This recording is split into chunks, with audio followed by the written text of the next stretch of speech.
Curl von ফ্রিচ একজন Austrian বিজ্ঞানী, উনি এটা নিয়ে গবেষণা করে 73 সালে 1973 তে নোবেল পেয়ে গেছে এই আয়াতের উপর গবেষণা করে। আল্লাহ কেমন করে সিক্রেট মেসেজ দিয়েছেন, কেমন করে মৌমাছি মৌচাকের বাসা বাঁধে, কেমন করে মধু আহরিত হয়, এটার উপর গবেষণা করে উনি একটা বই লিখেছেন, দ্য ডান্সিং বিজ।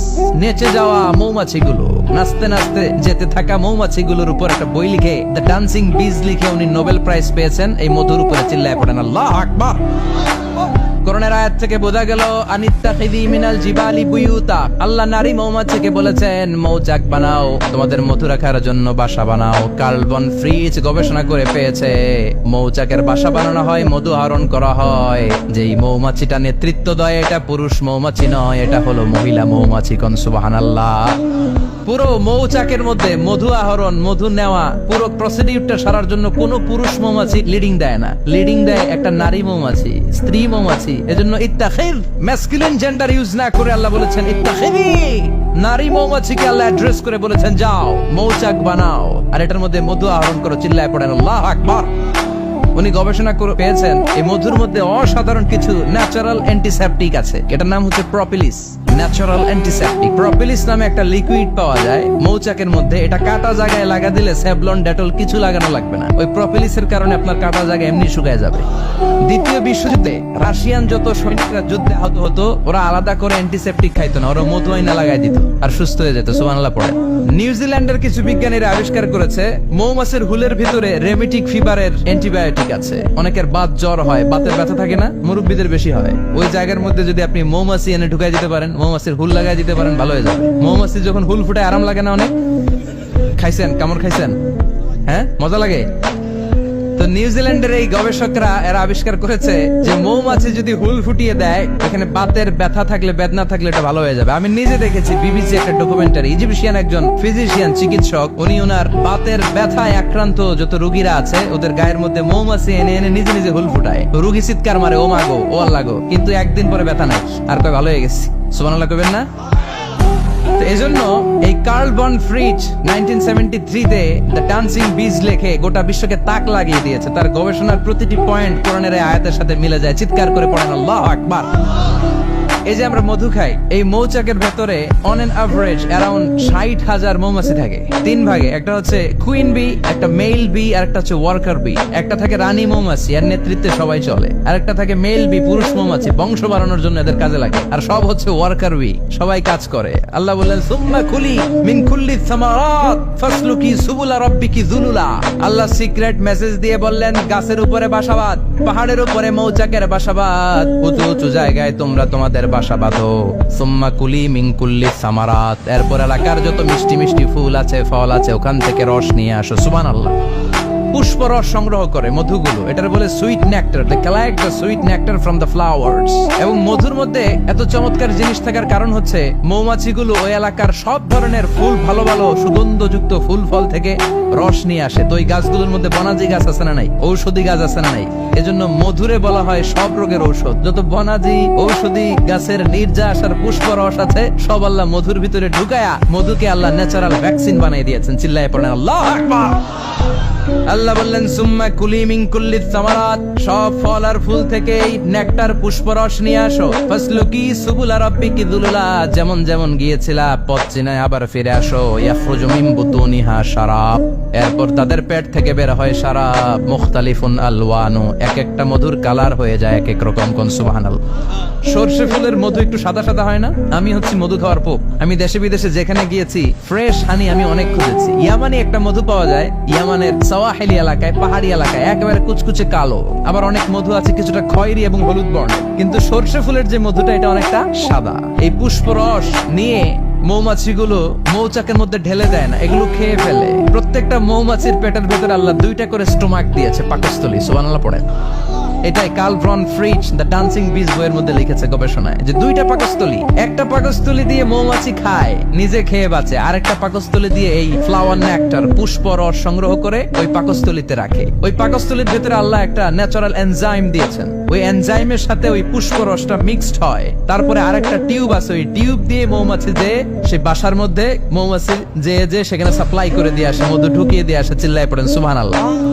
তার মানে বিষয়টা এমন না ফুলের রস নিয়ে মৌচাকের দিয়ে আসলো, ফুলের রস সে নেয়, তার স্পেশাল একটা স্টোমাকের মধ্যে ঢুকায়, সেখানে এনজাইম দিয়ে পাচক রস দিয়ে আল্লাহ এটাকে সমৃদ্ধ করে দেয়, তারপর আলাদা একটা নল দিয়ে টিউব দিয়ে মৌচাকের ভেতরে ঢুকিয়ে দেয়। কোন সুবহানাল্লাহ। কি অসাধারণ পদ্ধতিতে আল্লাহ মধু বানালেন, আর কি সুন্দর মধু হাতের মধ্যে লয়া জিব্বা দিয়ে সাটে আর গান গায়, মধু হই হই বিষা বাইলা। আছে না নাই? আল্লাহ শুকরিয়া নাই, মধু খায় আর গান গায়, মধু হই হই বিষা বাইলা, কোন হারনে ভালোবাসার দাম নদিলা। আছে না নাই? ডাকাইত এই মধু খেয়ে শুকরিয়া করতে হবে কার? চিৎকার করে বলেন শুকরিয়া করতে হবে কার?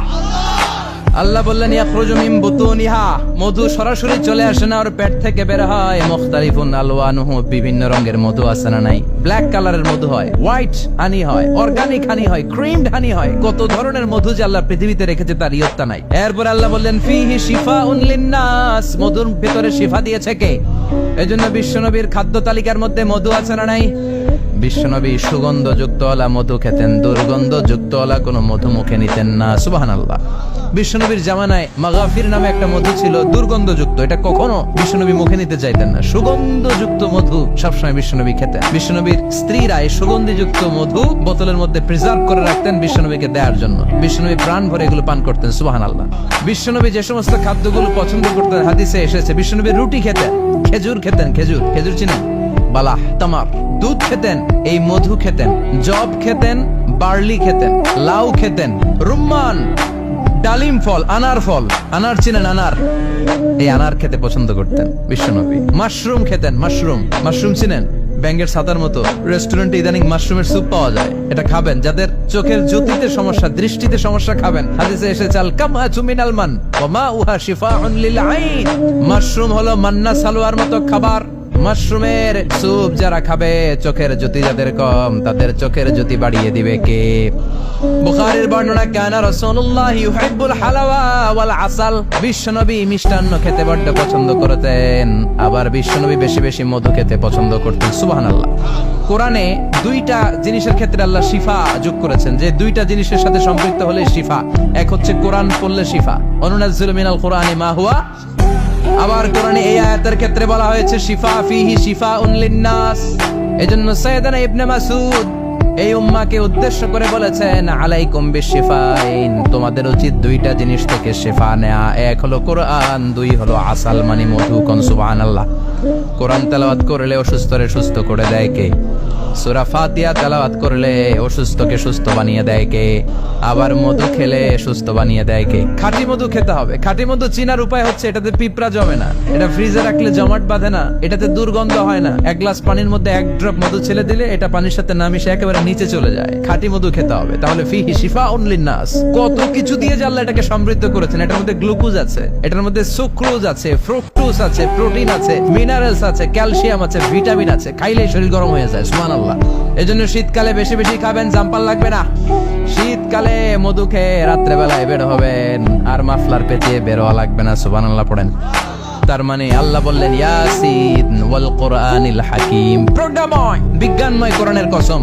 এরপরে আল্লাহ বললেন গোলাম ওয়া ইন্নালাকুম ফিল আনআমি লাইবরা, প্রাণীকুলের দিকে নজর করে তাকাও, প্রাণীকুলের মধ্যে আমি তোমাদের জন্য নিদর্শন রেখেছি। নুসকিকুম মিম্মা ফি বুতুনিহি, এই প্রাণীকুলের পেট থেকে একটা চমৎকার জিনিস আমি বের করে দেই, এটার নাম হচ্ছে দুধ। এটা কি?